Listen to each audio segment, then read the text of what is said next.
Bismillahirrahmanirrahim. Alhamdulillahi rabbil alamin. Wassalatu wassalam ala al-mab'uthi rahmatan lil alamin. Nabiyyina wa habibina wa qudwatina Muhammad ibn Abdullah wa ala alihi wa sahbihi wa man sar ala nahjihi wa ihtada bihadihi wa istanna bi sunnati ila yaumiddin. Amma ba'du. Muslimin dan muslimat, para pelajar, para pencinta ilmu, pencinta Al-Quran dan juga pencinta sunnah Nabi sallallahu alaihi wasallam. Assalamualaikum warahmatullahi wabarakatuh. Alhamdulillah, syukur kita kepada Allah Azza wa Jalla pada pagi ini 27 Syaban 44. Kita teruskan pengajian kita dalam tafsir Suratul Jin, Surah Al-Jin. Surah Jin, surah yang ke-72, juzuk yang ke-29. Ayat yang kita akan baca iaitulah ayat 18 sehingga ayat 24. 18 sehingga ayat 24. Dalam ayat ini Allah SWT suruh imarahkan masjid, sucikan masjid daripada sebarang bentuk syirik, memanggil lain daripada Allah Azza wa Jalla. Kemudian sekali lagi jin menceritakan tentang hakikat dakwah Nabi sallallahu alaihi wasallam, mengajak kepada tauhid, menghilangkan syirik. Kemudian di akhir ayat Allah Ta'ala sebut sang penderhaka akan dihumban ke dalam neraka. Ini penggunaan sang penderhaka dihumban ke dalam neraka. Baiklah para jemaah sekalian, kita baca beberapa ayat. Untuk anak-anak yang ada tafsir pimpinan, muka surah 1304. 1304. Kemudian kita pergi kepada bacaan ayat dan terjemahan serta huraiannya, kemudian dicari 5 faedah ringkas daripada ayat yang kita baca ini, insya-Allah. Mari kita baca ayat. أعوذ بالله السميع العليم من الشيطان الرجيم وأن المساجد لله فلا تدعوا مع الله أحدا وأنه لما قام عبد الله يدعوه كادوا يكونون عليه لبدا قل إنما أدعو ربي ولا أشرك به أحدا قل إني لا أملك لكم ضرا ولا رشدا. Baik, setakat dulu. Ayat yang kita akan baca ni sampai 24 insya-Allah. Baik para pelajar, kita pergi kepada tafsir, terjemahan ayat. Wa annal masajida lillah, dan bahawa sesungguhnya masjid-masjid itu untuk beribadat kepada Allah semata-mata. Jangan campur dengan benda lain. Fala tad'u ma'allahi ahada, maka janganlah kamu seru dan sembah sesiapa pun bersama Allah. Jangan kacau. Jangan ada orang lagi buat benda lain. Jadi masjid ni khas untuk Allah. Nama masjid ni apa orang panggil nama masjid? Rumah Allah. Masjid nama dia rumah Allah. Sebab apa? Nisbah kepada Allah. Dia panggil nisbatu tashrif, sebagai satu kemuliaan. Ini rumah Allah. Orang buat rumah ni bukan niat nak berbangga-bangga, bukan niat nak menunjuk-menunjuk, Tapi kita buat masjid untuk beribadat kepada Allah Azza wa Jalla. Kerana tu tak boleh ambil tol masuk masjid. Nah, orang pergi tandas boleh je bayar. Berapa sen sekali kencing? 20 sen? 50 sen? Masjid ada dah orang ambil. Awak nak solat 50 sen. Ada? Tak ada.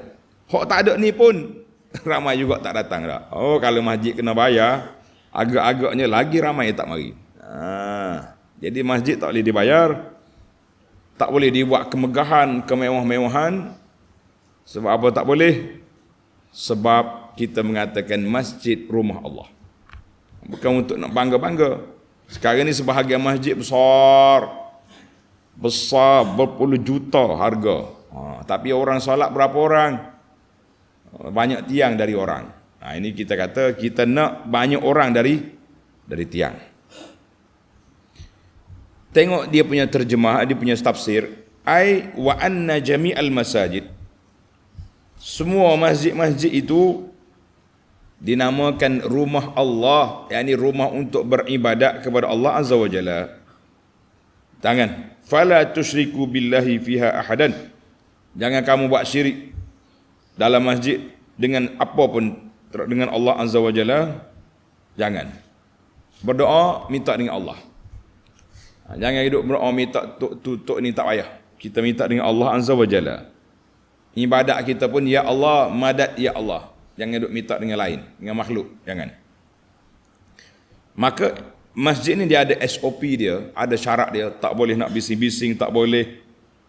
Tak boleh nak kacau, tak boleh. Jadi wa annal masajida lillah, kata ulama tafsir Ar-Razi, dia kata at-taqdir qul, katakanlah ya Muhammad, uhiya ilayya, Allah Ta'ala wahyukan kepadaku, annal masajida lillah, iaitulah masjid itu untuk Allah. Maka jangan kacau, jangan campur-campur. Jadi ada kata al-masajida, tempat sujud, masjid tempat ibadat. Jadi tempat ibadat ni khas untuk Allah Azza wa Jalla, tak boleh orang lain, jangan campur-campur dengan orang lain. Sebagaimana orang Yahudi, Nasara duk buat syirik dalam solat dia, Tuhan ada anak lah macam-macam, maka Allah Ta'ala perintahkan orang mukmin, mu jangan ikut perangai puak kafir, jangan ikut perangai orang lain yang buat syirik dalam rumah ibadat mereka terhadap Allah Azza wa Jalla. Kata Al-Qurtubi, dengar ni, Qurtubi kata apa? Ai afridul masajid li zikrillah.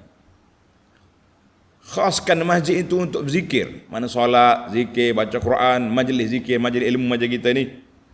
Wala tattakhizuha huzuwan wa matjara. Jangan jadikan masjid ni sebagai tempat main-main, tempat mari duk bergendang sini, duk melompat dalam masjid lah. Dan masjid juga tidak dijadikan sebagai pasar. Jadi kalau nak jual beli, orang tak jual dalam masjid. Pasar ada pasar dia, ada kedai dia, tempat dia, bukan dalam masjid. Wala turuqa, wala majlis, bukan juga tempat duk buah-buah, yoya kata orang, suka hilai kat situ, tidak. Wala turuqa, bukan jadi jalan. Orang ni rumah dia sini, rumah dia sini, lalu kau ni pitah jalan. Nah, itu jalan-jalan. Jangan kamu jadikan hijau untuk dunia di atas masjid ni, jangan. Sebagaimana hadis yang sahih yang dikeluar oleh Imam Muslim, kata Nabi sallallahu alaihi wasallam, man nashada dallatan fil masjid. Kalau orang mari masuk masjid duk cari barang dia hilang. Tuan-tuan, saya punya hilang basikal, hilang motor, hilang apa dia, kenderaan sama dulu, kambing hilang contohnya. Faqulu, Nabi suruh kata, la raddahallahu alaik, Allah Ta'ala hantar balik bagi tangan kamu. Fa innal masajid lam tubna li hadza, masjid bukan dibina untuk iklan barang hilang. Sekarang ni jadi fenomena pula. Nah, dekat nak solat Jumaat contohnya, imam akan baca 5-6 perkara dulu. Tuan-tuan yang hilang gini, hilang. Di sini ada expo, ada pesta, tak payah. Kalau nak iklan ceramah, iklan kuliah, iklan majlis ilmu, dibenarkan. Contohnya kita hari ni nak kepada iklan untuk infak, untuk wakaf, untuk bantu orang miskin, dibenarkan. Tapi iklan benda-benda peribadi mari duk iklan bagi hilang sini tak boleh. Allahu akbar. Jadi al-masajid lillah ay salawatu lillah. Ada juga ulama kata al-masajid dengan makna al-a'dha. Ini dengan ni. Al-masajid iaitulah anggota sujud. Wa annal masajida, dia kata al-a'dha, anggota yang kamu sujud di atas dia. Anggota kita ni. Berapa anggota sujud? Berapa anggota sujud? Ada 7 tulang. Sab'atu a'dham, 7 tulang. 2 tapak kaki, 2 lutut, 2 tangan, 1 dahi. Jadi 7 anggota ni. Mu jangan sujud, jangan guna anggota ni untuk sujud pada makhluk lah. Allah. Waqila hiya kullu mawdi'in, semua tempat yang kita nak salat, jangan buat syirik pada Allah Taala di situ. Di mana-mana pun jangan syirik. Itu huraian ulama tafsir, sebahagiannya kata, tapi masyhurnya masjid lah. Ada kata masajid dengan mana anggota sujud. Ada. Anda tengok dalam terjemahan Hasan, terjemahan dia. Dia tulis wa annal masajida, anggota sujud. Jadi ada pandangan ulama tafsir di situ. Baik. Jadi masjid ni tak boleh dicampur-campur. Tengok ayat 19. Wa annahu lamma qama abdullahi yad'uhu kadu yakununa alaihi libada. Dan bahawa sesungguhnya tatkala hamba Allah, yakni Nabi kita Muhammad sallallahu alaihi wasallam berdiri beribadat kepadanya, mereka, apa dia mereka tu? Mereka yakni golongan jin. Jin hampir menindih satu sama lain mengerumuninya. Yakni, tengok nota dia bawah. Yakni golongan jin yang mendengar baginda Nabi sallallahu alaihi wasallam membaca Quran dalam sembahyangnya. Mereka mengerumuninya beramai-ramai kerana takjub melihatnya beribadat, suka mendengarnya membaca Quran dan menyaksikan cara sahabat baginda sallallahu alaihi wasallam mengikuti di belakangnya dalam salatul jamaah. Allahu akbar. Apa dia maksud ayat ini? Dalam tafsir kata kadal jin ni bila dia nak dengar Nabi baca Quran, dia mari duduk dekat. Yakununa alaihi mutarakimin muqtaribina minhu. Jadi dia mari duduk bertekak supaya dekat dengan Nabi sallallahu alaihi wasallam. Satulah anda kata kebaikan jin dalam bab menuntut ilmu banyak perkara dah. Kita kalah. Jin waktu menuntut ilmu, waktu dengan Nabi kuliah, Nabi baca Quran, dia mari duduk dekat dengan kita. Kita manusia ni kalau kita ada orang kuliah, di mana ada tiang di situ, ada orang, kata Abu Anas. Maknanya kalau ada pengaji besar lagi, ada makhluk di belakang. Duduk alang gelap, duduk alang cerah, tak mau ambil Quran dengar sekali. Ada yang buat tak hirau ya ke majlis ilmu, duduk seorang-seorang dia, duduk pusing tasbih dia. Kita mengatakan jin lebih baik daripada sebahagian makhluk, sebahagian hamba Allah Azza wa Jalla, dia akan duduk sekali mendengar Quran. Ini kita tak nampak ni. Kata dia duk bertekak jin sini, pakatan. Kita tak nampak, tak boleh kata apa. Baik.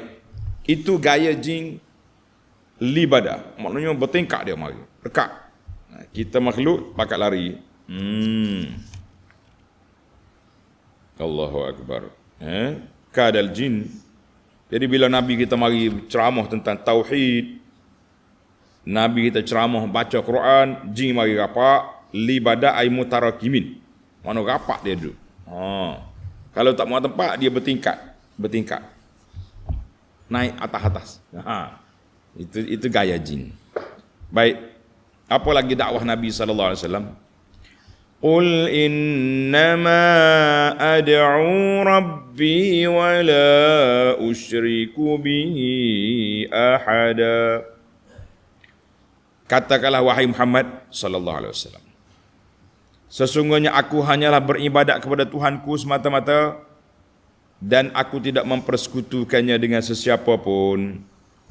Maka Allah Ta'ala perintah kepada Nabi supaya mengiklankan, menzahirkan, mengisytiharkan dakwah dia, ajaran dia, ajakan dia hanyalah tauhid kepada Allah Azza wa Jalla dan beribadat kepada Allah dengan ibadat yang khusus seperti solat, puasa, zakat, haji, baca Quran, sedekah. Itu semua dipanggil ibadat khas.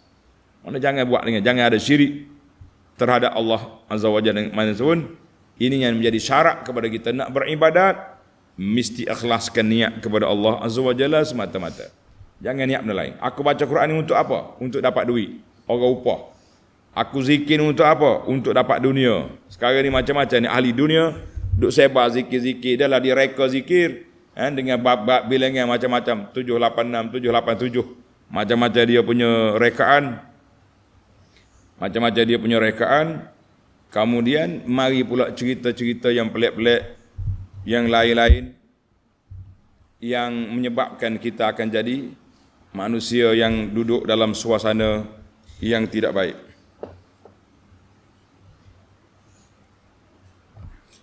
Baik para jemaah sekalian,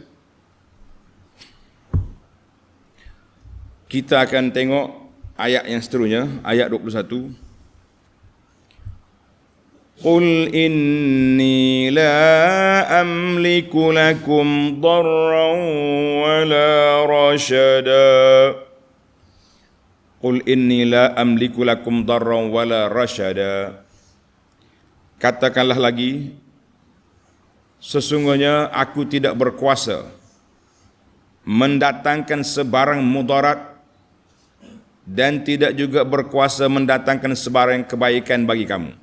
Jadi Allah Subhanahu wa taala ajar, perintahkan Nabi sallallahu alaihi wasallam bagi tahu bahawa qul ya Muhammad, Allah suruh Nabi kita sallallahu alaihi wasallam bagi tahu, inni la amliku lakum darran wala naf'a. Aku tak boleh beri pada kamu mudarat, tak boleh juga memberi manfaat. Wala dalalatan wala sawaba. Aku tak boleh menyesatkan kamu, tak boleh nak betulkan kamu. Fa innamal marji'u fi dzalika kulli ila Allah. Semua urusan itu kuasa Allah. Wa innama ana 'abdun laisa li minal amri syai'. Aku hanya hamba yang diperintahkan oleh Allah Azza wa Jalla. Bila Tuhan perintah, barulah kita buat. Jadi ini penting. Jadi para pelajar sekalian, munasabatul ayah. Ni ayat kita ni, ayat 21 tadi. Annahu intiqalun min zikri ma uhiya bihi ila an-nabi sallallahu alaihi ila tawjih khitab musta'naf ilaih. Jadi setelah Nabi kita menceritakan tentang cerita jin gitu gini-gini, maka di sini Allah Taala wahyukan kepada Nabi sallallahu alaihi wasallam, iaitu supaya mengiklankan, memaklumkan, mengajarkan kepada sahabat-sahabat dia, kepada umat dia, apa yang sepatutnya kita buat, iaitulah tauhid dan beribadat kepada Allah Azza wa Jalla semata-mata. Dan Nabi sallallahu alaihi wasallam pulangkan semua kekuasaan itu kepada Allah Azza wa Jalla. Jadi kadang-kadang mari sebahagian daripada orang yang salah faham, dia letak Nabi itu lebih tinggi daripada yang sepatutnya. Dia kata Nabi lah tahu segala benda ghaib, Nabi lah pemilik alam ini, Nabi. Kita kata lah, Nabi sendiri bagi tahu. Ayat ini ditafsir dengan ayat suratu Al-A'raf. Tanda pelajar, surah Al-A'raf ayat 188. Suratul A'raf ayat 188. Dia kata apa? Allah kata apa? Qul la amliku li nafsi naf'an wala darran illa ma syaa Allah. Katakan ya Muhammad sallallahu alaihi wasallam, la amliku li nafsi. Aku tak milik untuk diri aku ni satu dapat manfaat ke, dapat mudarat ke, illa ma syaa Allah, kecuali apa yang dikehendaki oleh Allah Azza wa Jalla. Maka Nabi SAW diberitahu oleh Allah perkara-perkara yang gaib. Tanda-tanda kiamat, apa yang akan berlaku dari kiamat, syurga, neraka. Itu semua ilmu yang Allah Ta'ala ajar. Bukan Nabi reka sendiri. Jadi yang mana-mana tidak ada riwayat, jangan kita buat riwayat. Ini menambah-nambah, menongkok, tambah apa yang Nabi tak kata, yang menyebabkan orang jadi hulu kepada Nabi SAW lebih-lebih melampau. Kita mengatakan itu satu perbuatan yang silap. Kita meletakkan satu benda lebih daripada apa yang Allah peruntukkan kepada baginda Nabi SAW. Dan kita beriman, kita yakin bahawa Nabi lah orang yang paling mulia, yang paling berilmu, yang paling bertakwa, yang paling warak, yang semua yang disayangi oleh Allah Azza wa Jalla. Tapi dalam bab perkara-perkara yang hak Allah, tak boleh kita rempuh masuk lebih daripada yang sepatutnya. Ini kena hati-hati para pelajar, jangan lebih-lebih. Ini ada setengah-setengah bacaan-bacaan, nasi-nasi yang puji Nabi lebih sangat. Mulah pemimpin dunia, kamulah orang yang akan yang akan memberi pertolongan menyelesaikan masalah. Betul, ada dalam hadis, tapi kita kena letak kepada Allah Azza wa Jalla, bukanlah kita pergi puji bersandar kepada Nabi semata-mata. Baik, kita teruskan lagi dengan arahan Allah kepada Nabi sallallahu alaihi wasallam. Ayat 22. Qul inni lan yujirani minallahi ahad walan ajida min dunihi multahada. Katakanlah lagi, sesungguhnya aku tidak sekali-kali akan dapat memberi perlindungan oleh sesiapa pun dari azab Allah jika aku menderhaka kepadanya. Dan aku tidak sekali-kali akan mendapat tempat perlindungan selain daripadanya. Jadi Allah Ta'ala perintahkan Nabi suruh kata, Qul ya Muhammad sallallahu alaihi wasallam. Inilah yang qizani min Allah. Tak ada siapa yang boleh lepaskan aku ni daripada ketetapan Allah Azza wa Jalla. Tuhan kata kena. Tengok Nabi di sini dalam peperangan Uhud, berdarah muka dia. Berdarah, sahabat-sahabat dia bergelimpangan mati 70 orang. Itu semua dengan takdir Allah. Nabi tak boleh nak tolak. Orang yang paling Nabi sayang siapa? Pak saudara dia Hamzah bin Abdul Muttalib. Hamzah mati ke tidak? Mati syahid di mana? Uhud. Ini patutnya Nabi kata Hamzah tak kena, orang ni tak kena. Yang kenanya pikuk-pikuk. Lah, yang besar, yang paling disayangi, orang ni yang kena. Tapi Nabi tak boleh nak tolak apa. Walan ajida min dunihi multahada. Aku tak boleh nak lepas diri daripada, aku hanyalah berlindung dengan Allah Azza wa Jalla. Tengok ayat 23. Illa balagham minallahi wa risalatih. Aku diberi kuasa hanya menyampaikan wahyu dari Allah dan perintah-perintahnya yang ditugaskan kepadaku menyampaikannya. Illa balagham minallahi wa risalati. Ai lan ajid min dunillahi malja. Aku tak dapat siapa pun lain daripada Allah Taala tempat aku nak berlindung. Nak minta perlindungan orang lain tak ada. Aku dapat perlindungan dari daripada azab Allah, maka tidak ada siapa yang boleh. Illa balagham minallahi wa risalatihi. Aku diberi kuasa menyampaikan wahyu dari Allah dan perintah-perintah yang ditugaskan kepadaku. Jadi Nabi bagi tahu, aku ni hanya balagh, tabligh. Dalam kita kata, sifat Nabi ni tabligh, mana menyampaikan kepada umat apa yang telah diperintahkan oleh Allah Azza wa Jalla. Fa inna fihil aman wan najah. Dengan aku menjalankan tugas ni, aku dapat keamanan dan dapat kebertuahan. Jadi Nabi kata untuk nak jagamu, nak menyelamatkan kamu, nak lepas mudarat tak ada, tapi kerja aku menyampaikan. Alhamdulillah.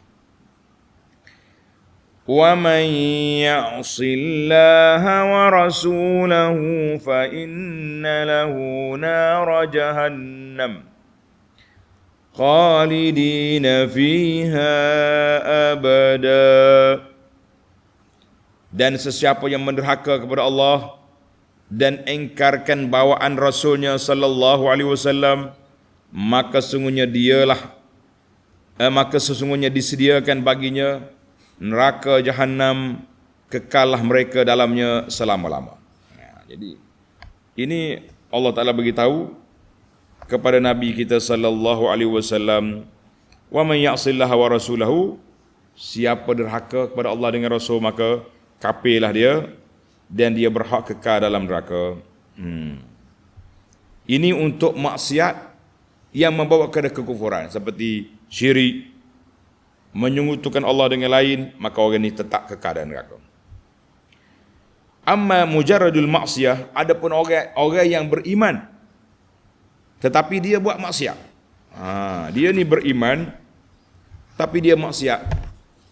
Ada ke tidak makhluk macam ni? Jawabnya ada. Ramai je sebahagian daripada orang masyarakat ni terjebak dengan dosa. Dosa riba ke, dosa rasuah ke, dosa-dosa fawahish yang lain ke. Tapi hati dia beriman, maka orang ini tidak kekal dalam neraka, tapi dia akan masuk neraka, dikeluarkan setelah dibersihkan, dibakar, dijatuhkan hukum dengan dosa-dosa dia, maka dia keluar balik. Ini untuk perhatian. Ana tengok sebahagian penulis-penulis ni, kawan-kawan kita juga nampak di Facebook tu. Dia letak gambar kubur, dia kata inilah tempat yang kita kekal abadi. Saya kata khata, salah. Kalau ada kawan-kawan sahabat-sahabat kita yang tulis benda ni, betulkan balik ayat. Kekal abadi yang sebagaimana diputuskan oleh Ahlus Sunnah berdasarkan pada ayat Quran khalidina fiha ini hanyalah untuk orang mukmin dalam syurga kekal abadi. Allahumma ja'alna min ahliha, ya Allah jadikan kami daripada ahlinya, ahli syurga. Dan untuk orang kafir tulen yang kekal dalam neraka, mereka tak akan keluar, itu dia panggil kekal abadi. Adapun alam kubur, orang tak kata inilah tempat kita kekal abadi. Tidak. Kita kata inilah tempat kita akan bersemadi, kita akan duduk di sini menunggu berlakunya kiamat. Bukan kekal abadi. Ada setengah orang ni dia tulis bila orang mati, dia panggil perjalanan terakhir. Perjalanan terakhir, kita kena tulis betul ayat, perjalanan terakhir di dunia. Mana bila orang mati diusung oleh orang, lepas pada itu dia masuk dalam kubur, dia duduk di alam barzakh nama dia. Kita ni ada berapa alam? Sekarang ni alam dunia. Lepas pada mati masuk dalam kubur, dia panggil alam barzakh. Tak kira lah orang ni masuk dalam kubur ke, ditelan oleh ikan ke, dia makan oleh harimau ke. Yang pentingnya dia panggil alam barzakh, alam kubur. Itu bukan kekal abadi. Kita akan keluar balik. Jadi silap tulisan itu diperbetulkan. Para pelajar diperbetulkan tulisan buruk. Kita kata inilah tempat kita akan bersemadi menunggu kiamat yang akan datang selepas daripada ini. Kekal abadi surga atau neraka? Na'udzubillah minan nar. Banyak tulisan-tulisan kita ni tak perasan kali tak. Over sangat nak tulis kata-kata hikmat. Kitanya pakai dengar begitu ya. Tulislah benda-benda. Jadi ahli-ahli Facebook ke, TikTok ke dia panggil ni, kena belajar juga ilmu-ilmu nak menulis tu. Ada setengah orang dia kata-kata orang, tapi dia tak tulis pun kata orang tu tak. Dia belajar sini, dia tulis macam hak dia tu, hari-hari dia update, seolah-olah itulah kata-kata hikmat dia. Tak kata kita tak ada masalah. Cuma kalau orang tanya awak ambil mana ni, nak membaca kitab mana, dia pun tak tahu. Dia dengar orang, dia pakai tulis. Baik.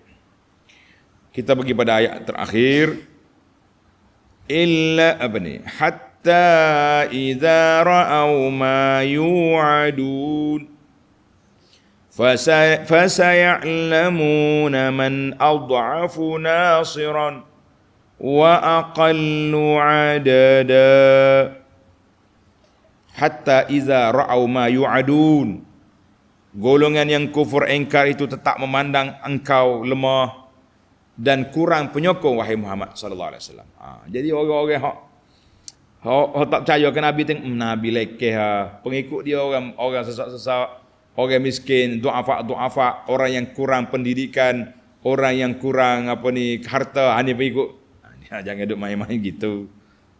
Dikata ke Nabi, tengok tak ada penyokongnya kurang, penyokong orang miskin, orang tak mengaji tinggi, dia kata.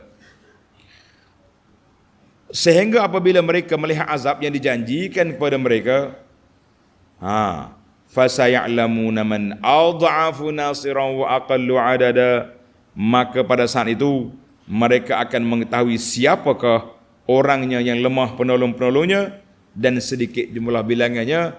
Ketika mana? Ketika dia tengok neraka, dia apa pening, tak boleh buat apa dah. Jadi para pelajar, kita ni jangan mudah-mudah mendabik dada kita betul. Kita saja yang benar, orang lain tidak, sukar. Sebab itulah kata-kata sebagai ulama, pendapat aku betul, mungkin salah. Pendapat orang lain mungkin salah tapi mungkin betul. Jadi kita kena ada timbang tara dalam percakapan kita, jangan boros dalam menentukan sesuatu perkara para jemaah sekalian. Jadi alhamdulillah tamatlah ayat 24, ayat 18 hingga ayat 24 dalam siri perbincangan kita pada kali ini. Baik, mari kita pergi kepada huraian. Al-fawaid, faedah. Faedah daripada ayat ini, para pelajar, tengok faedah daripada ayat ini. Ayat yang pertama kita baca, ayat 18. Wa annal masajida lillah fala tad'u ma'allahi ahada. Masjid-masjid itu untuk beribadat kepada Allah, mu jangan buat syirik dalam masjid. Bukan pasar, bukan tempat berniaga dalam masjid. Ni manusia hari ni tak malu muka, tak malu ke Tuhan. Pergi duduk sengih-sengih depan Kaabah, duduk jual minyak wangi. Dia panggil buat konten depan Kaabah. Ambil telefon, duduk cakap. Malu pada Allah. Kita tetamu Allah. Jangan buat perangai tak senonoh macam ni. Pergi dekat Kaabah, akak bendera syarikat. Ambil gambar-gambar ramai-ramai. Ulama salah dulu, dia kata, kami ni kalau aku tahu ibadat yang aku buat ni diterima oleh Allah, sangatlah besarnya keduduk gembiranya aku begitu besar. Kita ini lepas tawaf, sambil-sambil tawaf duduk main telefon lagi, tersengih-sengih duduk ambil gambar. Kita kata bukan itu tempat bergambar-gambar, tempat kita menumpahkan air mata, tempat kita merayu kepada Allah Azza wa Jalla supaya Allah kabulkan umrah yang kita lakukan, haji yang kita lakukan.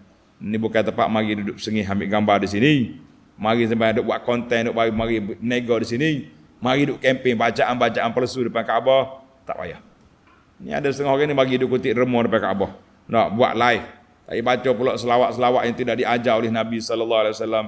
Kita mengatakan malulah kita kepada Allah, jangan duduk buat benda yang tak senonoh depan Kaabah. Kita ni tamu. Kita kalau pergi rumah orang, tetamu. Orang panggil kita mari makan. Tiba-tiba kita buka beg duk jual atas rumah orang. Logik tak logik? Tak mana sabar. Ini geng-geng direct selling ni tak pandu muka kadang-kadang pergi rumah orang.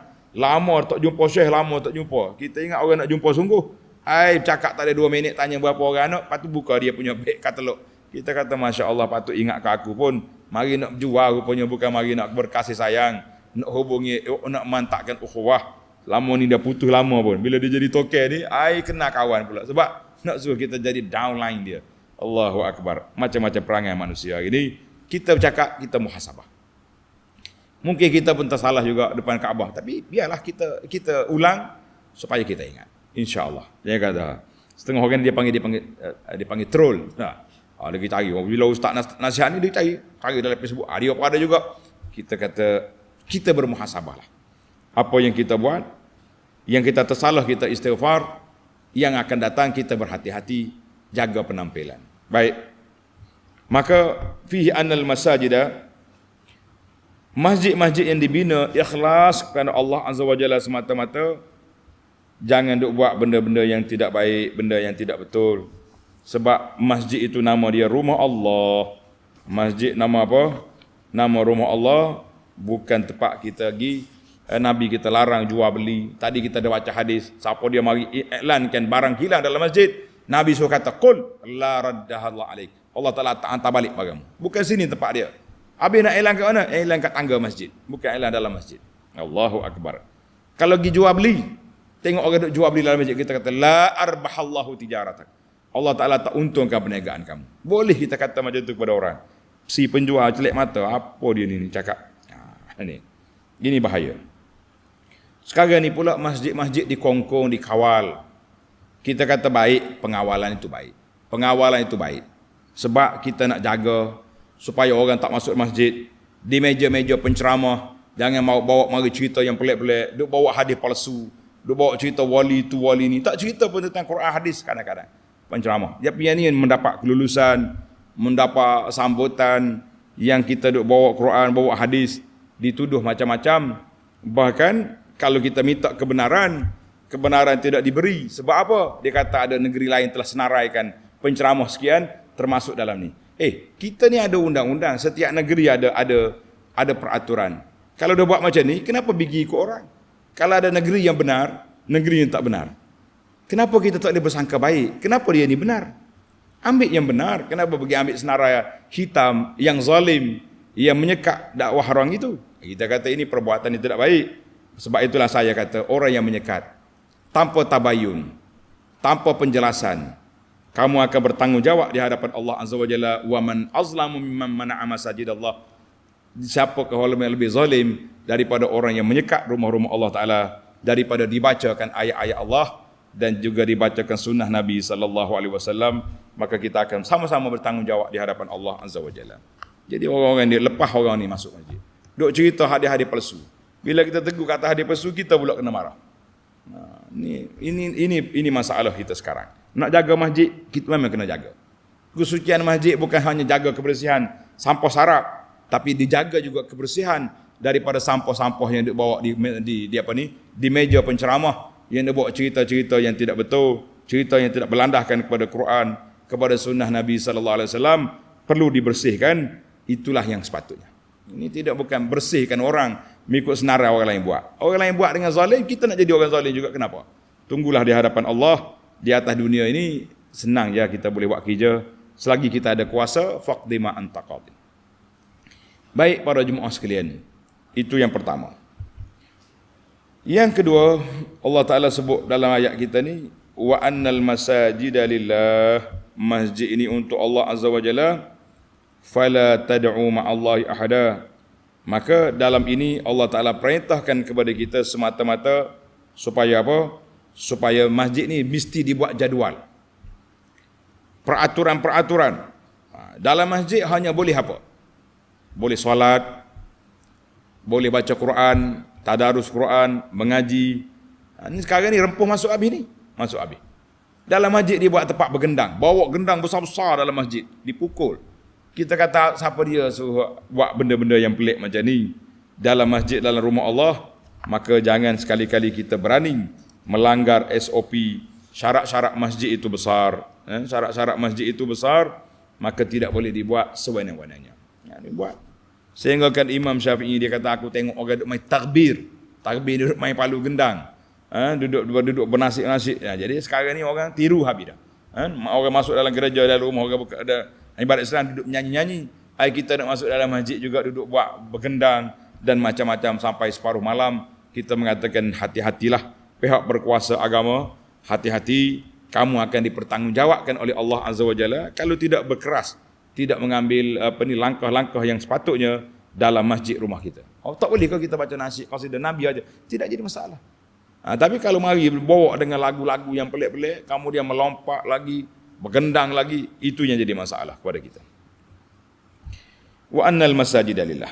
Jangan pula bagi seru benda-benda lain pada Allah Azza wa Jalla. Ini satu, dua. Yang ketiga, masih lagi ayat yang sama, wa annal masajida lillah. Masjid itu kenapa dinisbahkan kepada Allah? Masjid dipanggil rumah Allah. Ini dalam bahasa kita dipanggil idafatu ta'ala al-masajid li nafsi tashrifan. Tempat yang mulia. Tempat Allah nak tengok kita ada di masjid. Dia panggil masjid rumah Allah, tempat yang paling disayangi oleh Allah, masjid. Tempat yang Tuhan tak sukanya itu pasar-pasar yang tak jaga SOP syariat. Duduk menipu orang situ, bertempik, melaung, tak ada kerja. Ini masalah. Maka kita kena bersihkan rumah Allah Ta'ala ini lain daripada ibadat, daripada jual beli, duduk berkelahi dalam masjid. Bahkan tidak dibenarkan iqamatul hudud dalam masjid. Iqamatul hudud walaupun undang-undang hudud undang syariat. Tapi waktu nak potong tangan orang tak potong dalam masjid. Waktu nak penggal kepala orang tak penggal dalam masjid, penggal di luar. Itu jadi. Maka ittafaqal fuqaha'u, sepakat para ulama mengatakan haram melaksanakan hukum hudud dalam masjid. Bercakap tentang hudud, hukum-hukum tak apa. Nak potong tangan, keluar.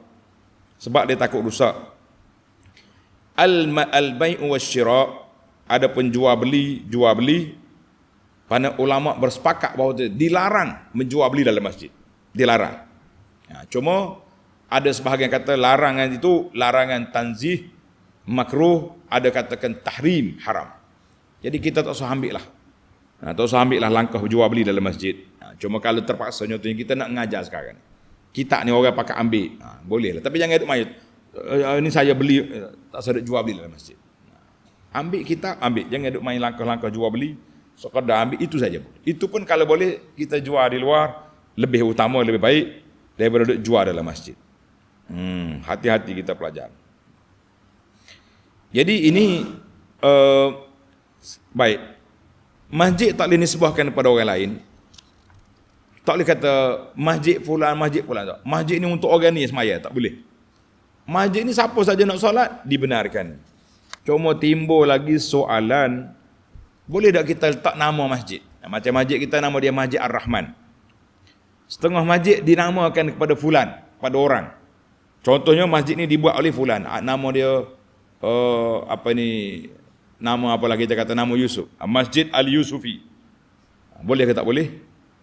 Maka kata ulama, wa anna tunsabu ila ghairi ta'rifan.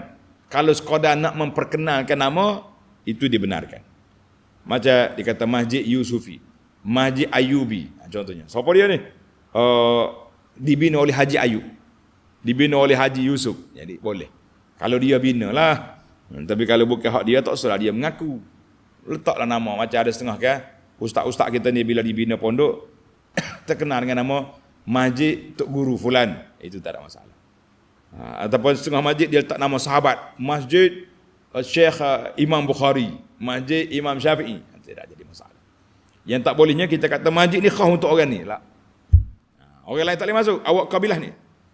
Baru ni zaman PKP, itu darurat. Jangan kias zaman PKP. PKP boleh 40 orang, itu pun untuk ahli qaryah dia. Orang lain tak boleh masuk. Jadi kata ulama, ada pun dia panggil nama, nak menamakan masjid dengan nama tempat untuk takrif, itu boleh. Mana dalil? Dalilnya hadis an Abdullah bin Umar radhiyallahu anhu anna Rasulullah sallallahu alaihi wasallam sabaqa bainal khayli lati udmirat minal haifa wa amadduha thaniyatul wada. Jadi Nabi kata Nabi kita pernah buat berlomba kuda perang daripada Haifa sampai ke Thaniyatul Wada. Mana tu? Di Madinah tu Babu Salam, tempat masjid musalla tu. Tu dia panggil masjid tempat berlomba kuda. Kemudian wasabaqa bainal khayl lam tudmar bain thaniyat ila masjid Bani Zuraiq. Masjid Bani Zuraiq mana tak tepat. Sebab masjid tu duduk situ. Macam kita kan, Masjid Sungai Durian. Masjid Ar-Rahman, tak ada masalah. Tapi kalau kata masjid orang lain tak boleh masuk kecuali orang sini ya? Tak. Itu yang tak boleh. Wow. Baik, panjang pula cerita tak habis. Cuma timbul lagi soalan, ada lagi soalan soalannya yang keempat, dia kata ada setengah ulama dia kata masjid, tengok ni. Wa annal masajida, al masajid huna jam'u masjidin. Masjidin bil fathi. Kalau kata masjid, masajid. Masjid, masajid dengan masjidin bil fathi, anggota kita hak 7 ni. Anggota wudu, anggota sujud. 2 kaki, 2 tangan, 2 lutut, dahi. Itu dia panggil anggota as-sab'ah. Maka hiya lillah, anggota ini untuk sujud pada Allah. Fala tasjudu biha li ghairihi. Tak boleh sujud pada orang lain. Jadi ayat ini juga menjadi dalil kepada ahli fiqh yang mengatakan sujud itu mesti 7 anggota, bukannya dahi saja. Jadi kena ingatlah tu. Ini dia ada ulama tafsir, dia terjemah al-masajidah dengan mana anggota sujud. Rupanya ada pandangan di sini. Dengan masjid jin bagi atas, al masjid. Kalau kata masjid lah, rumah ibadat. Berarti molek-molek lah. Maka dalam ayat ini juga Allah Subhanahu wa taala kata fala tad'u ma'allahi ahada, jangan buat benda lain. Ittafaqa a'immatul Islam, sepakat para ulama Islam mengatakan tidak boleh dibina kubur dalam masjid. La yusra'u bina'ul masyahi 'alal kubur. Jangan jadikan kubur itu sebagai masjid, tempat ibadat, tempat iktikaf, tempat pergi duduklah. Kita hanya jadikan kubur sebagai tempat kita kebumikan jenazah, untuk kita pergi ziarah orang mati, untuk kita berdoa kepada mereka, bukan berdoa minta dengan mereka. Ingat betul-betul lah, jangan duduk main-main. Kalau tidak hari ni macam-macam orang buat atas kubur, bangunan yang besar-besar, lepas tu pakat pergi gosok. Berapa peristiwa dah saya tengok, baru ni orang kata kubur wali ni, pakat buat mari gosok, mari duduk nazar itu, banyaklah duitnya, boleh ke penjaga. Bila orang korek gali kubur, tak jumpa apa kerangka wali, hak jumpanya kepala lembu. Dia kata pak ke mahkamah, pergi berebut nak jadi penjaga kubur wali, rupanya kubur kepala lembu. Ni ada pula ni hak baru pula ni dalam internet keluar. Ada orang nampak duk kuat sangat mari duk puja kubur duk gosok ni, dia pergi gali kalau jumpa kubur wali tak banyak tak hancur ke, gali tak jumpa putulan manusia. Rupanya dia orang yang pergi buat benda-benda, habis pakat gosok. Kita kata itulah yang terjadi sekarang ni. Jadi ni ada pula dah kumpulan duk melawat kubur-kubur wali kubur sana, akhir kali mula-mula pergi ziarah, lama-lama takut jadi pergi gosok. Na'udzubillah. Hati-hati. Yang terakhir ayat qul innama ad'u rabbi wa la usyriku bihi ahada qul inni la amliku lakum darran wa la rasyada. Inilah Nabi kata, aku tak milik apa-apa, aku tak boleh beri mudarat, tak boleh beri manfaat kecuali apa yang telah diberi oleh Allah Azza wa Jalla kepada kita semua. Fihi bayanu halatil khalqi, kita makhluk ni lemah, tak usah kata kuat setara mana pun kita lemah. Nabi SAW sendiri diajar oleh Allah Azza wa Jalla suruh kata la amliku lakum darran wala rasyada. Tiba-tiba kita kata tok wali hak mati ni boleh power, boleh macam-macam. Ni semalam ada makcik mana tu pergi melawat kubur, dia panggil Nabi Hallah nama. Kita pun tak ada dengan nama Nabi Hallah ni. Dia kata sini tempat mustajab doa sini. Kita kata sudahlah. Sebab itulah bahayanya jejak-jejak kubur ni. Dia duk cari mustajab doa situ, bahaya para jemaah sekalian, bahaya kepada akidah anak-anak cucu kita kalau duk main gosok kubur lagu ni. Baiklah. Itu para jemaah sekalian, maka Allah SWT ajar kepada kita Nabi SAW, walaupun Nabi yang paling tinggi darjat, tapi Tuhan suruh kata la amliku lakum darra wala rasyada, aku tak boleh nak milik mudarat, tak boleh petunjuk. Jadi pernah Nabi kita sallallahu alaihi wasallam dia panggil anak dia Fatimah, dia kata ya Fatimah salini mimma lillahi mimma limasyiti, wahai Fatimah memintalah mu nak gapo dengan aku. Aku ada aku bagi. La ughni minallahi syai'a, tapi aku tak boleh nak lepas kamu daripada azab Allah kalau kamu tidak beriman, kalau kamu tidak ikut ajaran yang aku bawa ini. Maka para jemaah sekalian, suratul jin banyak mengajar kepada kita erti akidah, erti tauhid, erti kemunian akidah itu. Mari kita belajar, jangan jin lebih daripada kita, sedangkan nabi itu manusia. Tiba-tiba jin lebih warak, lebih alim, lebih faham tentang akidah daripada kita. Baiklah para jemaah sekalian, itulah 5 faedah yang dapat kita ambil dalam ayat yang ringkas ini insya-Allah. Jadi kita akan sambung lagi siri yang akan datang bermula ayat 25 sehingga tamat surah insya-Allah. Subhanakallahumma wa bihamdika asyhadu an la ilaha illa anta astaghfiruka wa atubu ilaik. Wa sallallahu ala nabiyyina Muhammadin wa ala alihi wa sahbihi ajma'in walhamdulillahi rabbil alamin. Wassalamualaikum warahmatullahi wabarakatuh.